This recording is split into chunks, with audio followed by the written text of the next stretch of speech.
Hi, and welcome to another edition of CBU Conversations. I'm Jack Shannon, president of Christian Brothers University, and we're very pleased today to have with us Dr. Eric Welch. Dr. Welch will be talking to us about the work that he does with his students within our School of Engineering, and also about his field of study within the Godomsky School. Welcome, Dr. Welch. Welcome. It's a good pleasure to be here. So first off, what I find to be fascinating about all of our colleagues at CBU is that we're not just our jobs. And we're going to talk a little bit in a moment about your passion for aviation and how you're bringing it to our students. But let's first start with your professional experience and qualifications. Can you tell us a little bit about your background as an educator and the specific courses that you specialize in here at CBU? Sure. I'm actually out of Mississippi State University, so I'm a good old bulldog. Did my graduate work there, and then was able to come to Christian Brothers in 1992 because I really liked the idea of a teaching environment and what that offers to us. In the time I've been at CBU, I've been able to do consulting with FedEx and other types of companies like that. But what I try to do here, I'm in the electrical engineering department. Over the years, I've taught pretty much everything in the curriculum, but the things that I like the most are the computer networks, microprocessors types of things. And also, one of the things that I'm doing now is unmanned aerial systems. So doing aircraft related things that current technology is a lot of fun with that. So we're going to talk in a little while further about what I call drones. You have just referred to it in a different way. But before we do so, let's talk a little bit about some of the project-based work that you have assigned and are collaborating on with your students as part of their coursework.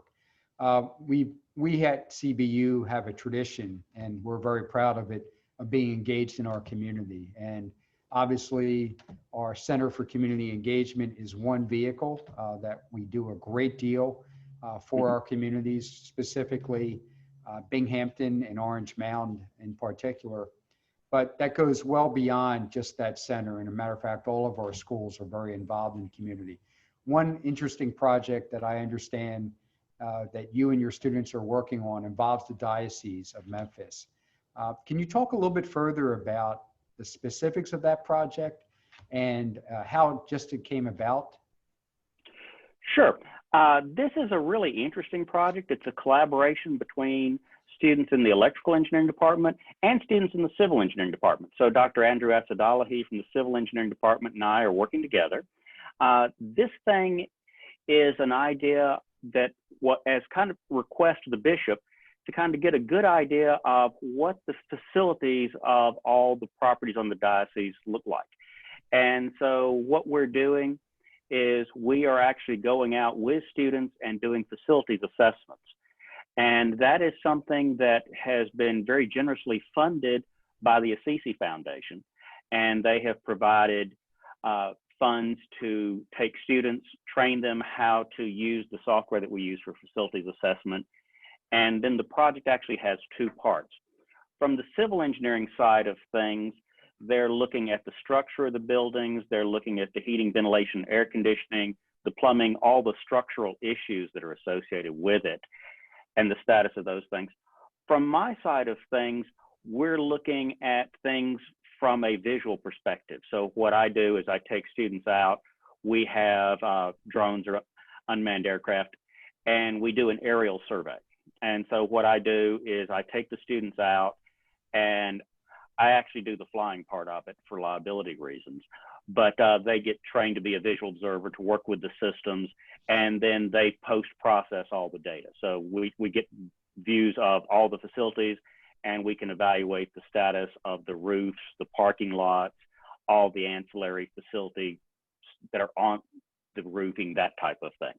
And so it's a really interesting project. There's about 40 properties that the diocese owns in this region that we'll be working through for the next year, year and a half, something of that time frame.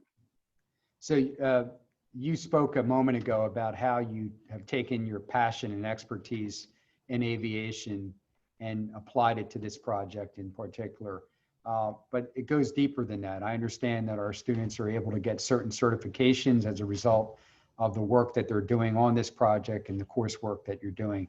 Can you talk a little bit about how you bring that passion for that hobby or avocation that you have to the professional work that you do as a committed LaSallian educator here at CBU?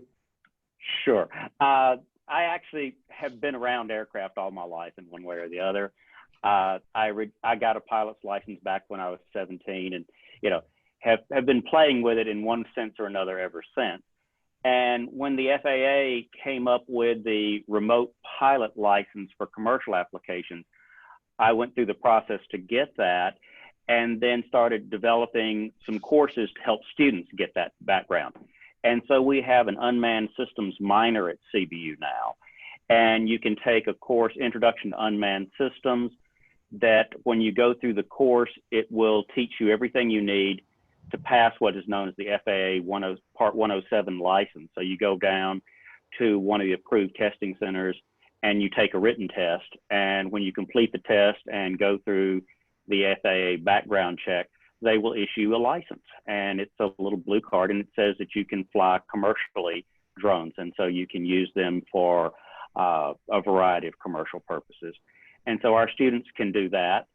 We also have an introduction to unmanned aerial systems design for the engineering students so that they can go about designing drones and work with projects like that. There's some interesting companies in Memphis now that are doing some work with unmanned systems at the Memphis International Airport. This airport's actually one of the FAA's prime test sites. So this is a perfect opportunity for our students because we're literally just up from the airport itself. And so there's that. For students who are not engineering majors, there's also other courses. There's an introduction to meteorology course, and then we have art courses taught by the School of Arts, photography courses where we do digital photography and then surveying types of things. So there's a wide variety of opportunities for people who are interested in these types of things at CBU. That's great to hear. And I think that's one of the strengths of a CBU education is the fact that you as a faculty member within the Gadomski School of Engineering are working with your colleagues among the faculty of our other schools as well for the benefit of our students. It's been a crazy time here and at CBU since March, and when the COVID-19 pandemic sort of took over the world. It's been challenging. We had to make the transition pretty quickly to remote learning back in the spring. I think we were the first school in the Memphis area to do so. You and the other faculty did a great job in ensuring that our students continue to have access to a high quality education at CBU. We're now here on campus. We have a hybrid model that includes face-to-face instruction as well as online and then some hybrid instruction as well. It's been challenging though. I mean, I think that we've done well, but it's not been easy. Can you talk a little bit about your own personal experience as a member of the faculty in making that transition? And have there been any silver linings, so to speak, that perhaps new projects or new programs have come out of this transition for you and your students? Sure. I mean, the transition last March was challenging for all of us because it was a very unique situation. We didn't really know what was happening or how it was going to happen. We're very fortunate that we have extremely dedicated students. They were willing to work with the faculty. I laugh and tell them, I'm certain that I learned as much, if not more, than they did last semester from this whole experience because I was trying to get ahead of some technologies that are very different than what I normally use. But I think that some of the things that have come out of this is at the faculty, we've had a really good opportunity to reevaluate what we do and how we do it. And so it really made us stop and think about what the courses have in them and how do we organize them in a way that is accessible to students from all kinds of backgrounds in terms of technology and access to technology. One of the things that was a really interesting thing that I ended up with, normally I teach an ancient engineering course where we take people on a study abroad trip. And last year we took them to Rome. This fall we were planning to take them to Rome, but obviously COVID stopped that. But what has happened with that is it's gotten us an idea of an opportunity to really redesign that course in an online format. And so we use virtual tours, and we can take people to not only Rome, but we can take people virtually to China, to Greece, to England, a variety of places that we would not even be able to do if we were able to travel. So it's actually broadened the course in some perspectives. And so as we go forward, I think it's going to help with not only, our regular courses, but some of our specialized courses. I think the material that we have to develop for the online courses will also support our regular courses when we go back to normal, and that they will provide additional resources, additional support for our students.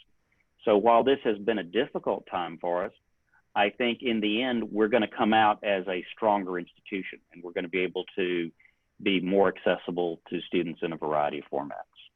That's great to hear. As you know, and I know many of our colleagues know, CBU has always been taking and making the most out of crisis and challenges. Ever since our founding back 150 years ago now, the fact is that the brothers came down from the Great Chicago Fire. You've heard the story many times, I'm sure, and created a presence here in Memphis back in 1871.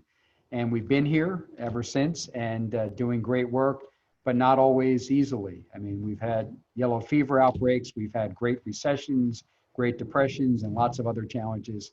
And so I think we're pretty well equipped to deal with a global pandemic. And the story you told is just one example of how we're doing so. I want to thank you, Dr. Welch, for making the time to be here today. We are coming to a close for today's edition of CBU Conversations. We've been privileged to have with us today Dr. Eric Welch, the chair of our Electrical and Computer Engineering Department, and a faculty member within our Gadomski School of Engineering. I hope that you've enjoyed today's conversation, and hope that you will continue to tune in for CBU Conversations that come out each Tuesday. Until then, continue to stay safe, continue to be well, and be sure to mask up, because it's not only something you're doing for yourself, you're doing it for our entire community. And as LaSallians, it's the right thing to do.